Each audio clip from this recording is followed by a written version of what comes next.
When I found my younger brother hooking up with my girlfriend on the couch I bought, in the apartment I paid for, with the ring I was about to propose was still in my pocket, something inside me snapped.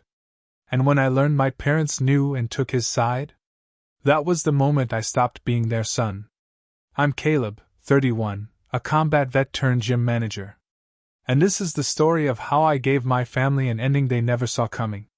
I used to think we were just a regular middle-class family in Omaha. Not perfect, sure, but what family is? My dad, Raymond, 63, was a bank branch VP who thought a person's worth was tied directly to their W-2. He'd show up to backyard barbecues in slacks and polished shoes, talking loudly about Roth IRAs and interest rates like he was prepping for CNBC.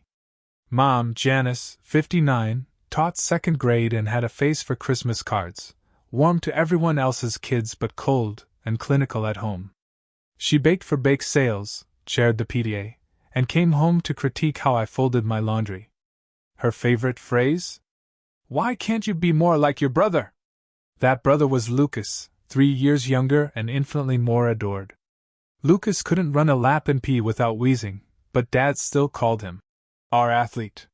He got CS and nice tries, while I brought home As and got questions about why I didn't go for AP honors. When I got accepted into Northern Pacific University on a scholarship, Lucas had just been slapped with academic probation. Our celebration dinner became a therapy session for his bruised ego. My acceptance letter disappeared off the fridge in 2 days. His certificate for best attitude in JV baseball, that lived up there for 3 years. So I left. Enlisted. Not for love of country, but to get the hell out of a house where I was wallpaper. I served 4 years as a combat medic, survived 2 tours in Afghanistan, came back with a shredded knee and memories I still can't speak aloud. Combat was hell, but at least you knew who had your back. And when I came home, Grandma had died. I couldn't even attend her funeral. But she left me something, $145,000 in a trust fund, just for me, with a letter that said, "This is so you can build the life they never helped you start." I enrolled in business school with plans to open a gym tailored for veterans. That's where I met Isabel. Green eyes, steel spine, a PT student who interned at the VA. She didn't flinch when I talked about war, didn't look bored when I talked about pain. She listened. She made me feel real. 8 months in, we moved in together. I had saved up for a down payment on a modest 2-bedroom on the south side. I was finally building a life that felt mine. Then one Tuesday, I came home early with her favorite Thai takeout and a bottle of wine. The ring was in my pocket, sapphire, not diamond, because she once said blue was her color. But Lucas's truck was in the parking lot. I still remember the way her laugh sounded behind the door, the silence after. The way my hands started shaking but my feet kept moving forward. I opened that door. And saw her tangled up with my brother on the couch I saved 3 months to buy. They didn't even notice me at first. When they did, Lucas looked annoyed, like I'd interrupted a movie. Isabel covered herself and started crying, not the kind that comes from shame. The kind that comes from being caught. 8 months. That's how long it had been going on. I was planning our life while they were making a mockery of it behind my back. I nearly choked Lucas out with my bare hands. I kicked them both out. Immediately. No second chances. No explanations. She cried. He shrugged. The last thing he said to her, not me, was, "I'll call you later." That night, I broke everything in that apartment that reminded me of them. Cops showed up. One of them was a vet. He didn't write me up. Just handed me a crisis line card and said, "Get help before you do something permanent." I wish that was the end. It wasn't. Because the next betrayal came dressed in a phone call from my mother. And what she said next proved something I hadn't been ready to admit until then. They were never my family to begin with. When my mom called the next day, I thought maybe, it was to ask if I was okay. Maybe to apologize. But instead, she opened with, "You need to calm down, Caleb. Lucas and Isabel are very upset about how you reacted." Like I was the problem.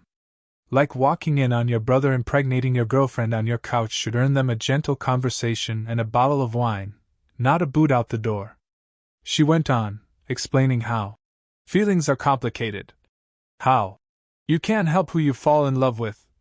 How family is family.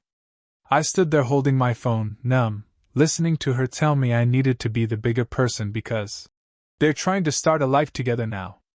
I was going to propose to her, I said quietly. Well, she replied, not missing a beat. Maybe it's for the best. Imagine if you'd married someone so confused. It was like they'd rewritten the story and cast me as the villain. Lucas wasn't a cheating coward, he was sensitive. Isabel wasn't a backstabber, she was torn. And I was just the angry ex causing problems for their fairy tale. That was the moment I knew something deeper was broken. It wasn't just about the cheating. It was the realization that my parents would never see me. Not truly. Not as worthy. Not as anything other than a supporting actor in Lucas's show. And just when I thought it couldn't get any worse. 3 weeks later, I got an email from my bank. The trust account my grandmother had left me, $145,000 in a joint custodial fund that was legally co-managed by my parents until I turned 30, had been emptied. Gone. All of it. I called the bank in a panic, hoping it was some clerical error. But it wasn't. My father, as co-trustee, had withdrawn every cent. And it was legal. The trust had a clause, one I'd never paid attention to, that allowed for early access by a co-trustee in the event of family emergencies or significant investment opportunities. Apparently, my dad had decided my brother knocking up my girlfriend counted as both. I stared at the phone in disbelief. They stole my future. I drove straight to their house. It wasn't a calm, rational drive. It was the kind where the air feels too thick, your heart pounds in your ears, and your grip on the wheel tightens with every mile. When I arrived, I saw Lucas's ridiculous lifted truck in the driveway. Next to it, a brand new CRV. There were balloons on the mailbox. Through the window, I saw champagne glasses. Laughter. A housewarming party. I barged in without knocking. My dad answered the door with a look of irritation, like I was interrupting something. He said, "Caleb, now's not the time." "Where's my money?" I asked through gritted teeth, stepping past him into the house. In the living room, there they were, Mom, Lucas, Isabel, and her parents. Sitting around the coffee table, sipping champagne, reviewing what looked like house listings. They were celebrating. I picked up one of the pages. Mortgage paperwork. A contract. A $420,000 home. My money was the down payment. $120,000 to be exact. The trust fund Grandma left for me was now the foundation of their new life. And then I saw it. Isabel had a ring on her finger. Diamond. Clean. Probably from the leftover $25,000 they hadn't blown yet. "You bought them a house," I said quietly. "With my inheritance. It's a family investment," my father said coldly. "We did what needed to be done." I turned to Isabel. "You're pregnant, aren't you?" She looked away. Lucas put an arm around her. 3 months, she whispered. Which meant it likely happened while she was still sleeping in my bed. And then my mom slapped me. Actually slapped me. Told me I was being selfish. That Isabel was special. That I should be happy for them. That I should come to Sunday dinner and be civil. That's when it clicked. They weren't just brushing it under the rug. They were celebrating it. They saw me as an obstacle, a problem to be managed. So I did the only thing that made sense. I walked out. And I never came back. The next morning, I dropped out of school, broke my lease, and re-enlisted. Not for glory. For escape. Because I had nothing left tying me to that town. But what they didn't know was that I was just getting started. I left that town the next day with nothing but a duffel bag and a shattered version of who I used to be. No trust fund. No fiancé. No family. Just rage, and a clarity I hadn't had in years. I re-enlisted, but not for combat. This time it was medical admin, stateside. I needed structure, quiet, and space to think. Every run, every late shift, every hospital rotation, I kept repeating one sentence in my head like a mantra. They took everything. Now I build something they can never take. 3 months in, I met Marcus at a veterans networking seminar. Former logistics officer. Black guy from Detroit with a wicked sense of humor and eyes like he'd been through hell twice. Turned out, he'd lost family over a business betrayal too. His foster brother emptied their shared business account right before launch. We both knew what it meant to be the expendable one. You got scars? He said one night over beers. But scars ain't weakness. They're blueprints. We shook on it that night. A partnership. I had the VA contacts, the vision, and the clinical experience. He had the numbers and the business plan. Our mission? Build a wellness center for vets by vets. A place for the guys who didn't just need a gym, but needed to learn how to walk again. How to talk again. How to live again. We started small. One center in Colorado Springs. Gym, physical therapy, trauma counseling, all under one roof. Staffed by people who got it. Who wouldn't flinch when someone had a flashback or cracked a joke too dark for civilian ears. We called it Iron Core Recovery. I lived in a storage room above the gym for the first year, showered in the locker rooms, ate microwave burritos, and poured every dime we earned back into the operation. I didn't check Lucas or Isabel's socials. Didn't stalk my parents' Facebook. I was done letting them rent space in my head. By year 2, we were profitable. By year 3, we were opening our second center in Austin. By year 4, we had 4 locations and a grant from a national nonprofit that paid for expansion. Then I met Sarah.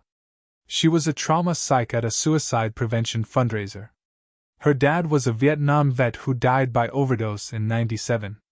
She'd seen the worst of the system and chose to fight it.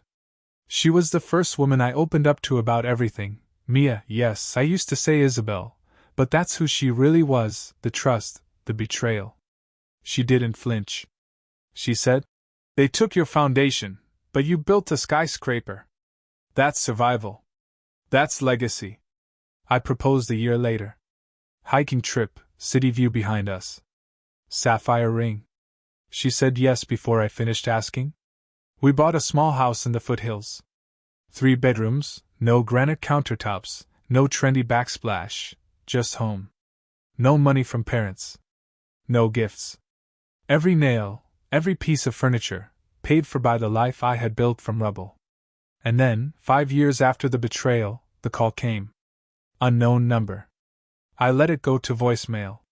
But the moment I heard her voice, I knew, my mother. "Caleb, please don't hang up. Your father's not well, we need your help. Lucas is struggling." I should have deleted it. But I didn't. Not yet. Because part of me wanted to hear just how far they'd fallen. The next day, I got the email. From my father. Begging, almost unreadably desperate. Their house was in foreclosure. Lucas had torn his rotator cuff and couldn't train anymore. Isabel was out of work. They had 3 kids. 3. And they were drowning. You know what they asked? For me to help save the house. My house. The one they bought with my inheritance. With my stolen future. I didn't answer. Not at first. But I was already planning what came next. Not revenge. Legacy. For a while, I ignored the messages. The voicemails from my mother. The pathetic essay-length email from my father, attaching spreadsheets and medical bills like this was a loan application. I didn't respond to Lucas's texts either, filled with half-hearted guilt, always ending with, "Please, for my kids." Kids I never met. Kids whose names I didn't know. Kids who were now being used like poker chips in a final, desperate gamble. But I didn't bite. Not because I was cruel. Because I'd been one of those kids, caught in a house where love was conditional and betrayal was swept under the rug for the sake of appearances. I had been the collateral damage to someone else's favoritism. And I swore I would never let that cycle repeat. Sarah asked me one night, as we sat on the porch sipping bourbon and watching the stars, "Are you sure you're done with them?" I thought about it. Then I said, "I was never really part of them. I just didn't realize it until they proved it." A month later, my hometown's local paper ran a short article: "Foreclosure sale. 5-bedroom home in West Brighton neighborhood goes to auction." That was it. The house they'd bought with my inheritance. The place they toasted with champagne while I slept on an air mattress in a 1-bedroom studio. Gone. Sold to the highest bidder. I didn't feel joy. I felt nothing. Which was almost better. Then came the final act. A letter. Not an email. Not a call. A physical letter, handwritten, sent to my business address, because my personal contact info had been long erased from their lives. My mom's handwriting on the envelope. Slanted cursive. To Caleb. Not son. Not dear. Inside was a rambling confession, wrapped in excuses and soaked in guilt. She called it a moment of weakness. What they'd done. Claimed they had trusted Lucas too much. That they thought Isabel had changed. She blamed my father's pride, the bank's layoffs, the economic downturn. But nowhere, in that 4-page letter was there a real apology. Not once did she write, "We are sorry we chose him over you." Instead, she asked for help. Not just financial, emotional. She wanted reconciliation. Wanted her family whole again. She said the kids missed their uncle. That Lucas was not himself anymore. That Isabel had been crying at night. And that they were staying with her parents now. That same woman who once told me, "You need to be happy for your brother's blessings." I held that letter for an hour. Just sat there, reading it over and over like it might somehow shift into something honest. Something that would make me want to say yes. But it never did. What I did next, maybe it wasn't fair. But it was honest. I wrote a single sentence on a yellow post-it, folded it inside the original envelope, and sent it back to her return address. It read, "You traded your son for a fairy tale. I hope the ending was worth it." A week later, she called one last time. I didn't answer. Her voicemail was shaky. Quiet. She said, "We lost everything, Caleb. I just thought you should know. Lucas is going to rehab again. Isabel took the kids and left. Your father's been diagnosed with early onset Parkinson's. We don't know what to do." She paused. "I know you won't call back. But I needed you to hear me say it. We were wrong. About all of it. About you." I played it once. Then deleted it.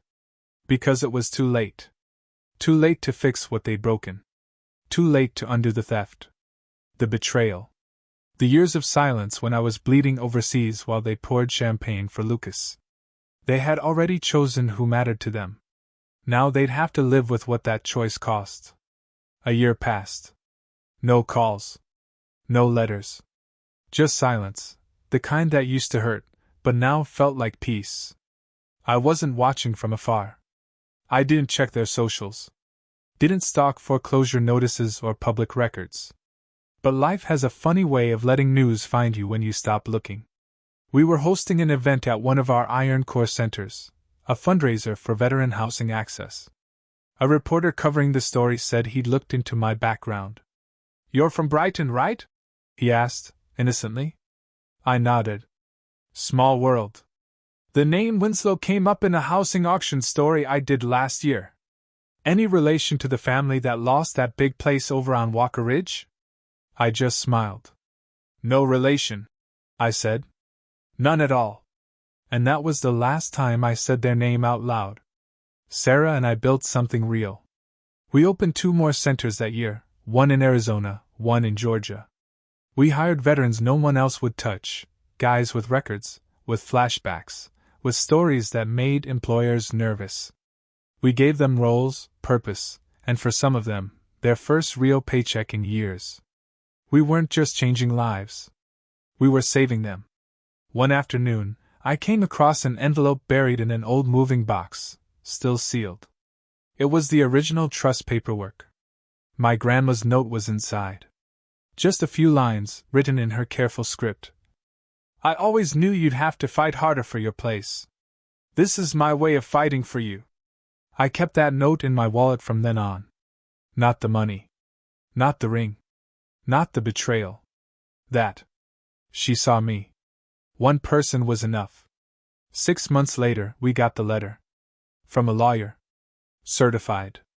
My father had died. Complications from Parkinson's, compounded by financial strain. The lawyer was handling his modest estate, what little was left after bankruptcy. He left me nothing, of course. Not a penny. But he left something else. A typed letter and signed. One paragraph. I spent my life choosing the wrong son. And when I finally realized it, there was nothing left to give. I hope one day you'll forgive me, not for me, but so you can stop carrying this weight. I didn't cry. I didn't smile. I just folded it and tossed it in the fire pit out back. Because forgiveness isn't owed. It's earned. And they had already spent my future like spare change in someone else's dream. Sarah and I had our first child that spring. A daughter. We named her Grace. She has my grandmother's eyes. And I'll never let her feel like she has to compete for love. The week she was born, I got one final email from Isabel. Short. Honest. Devastating. I lost everything. Ryan lost himself. I know it's too late, but I want you to know, you were the one who truly loved me. I see that now.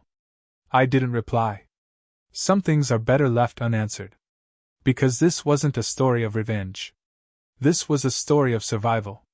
Of choosing myself. Of building something they couldn't corrupt. And in the end, that was all the justice I needed.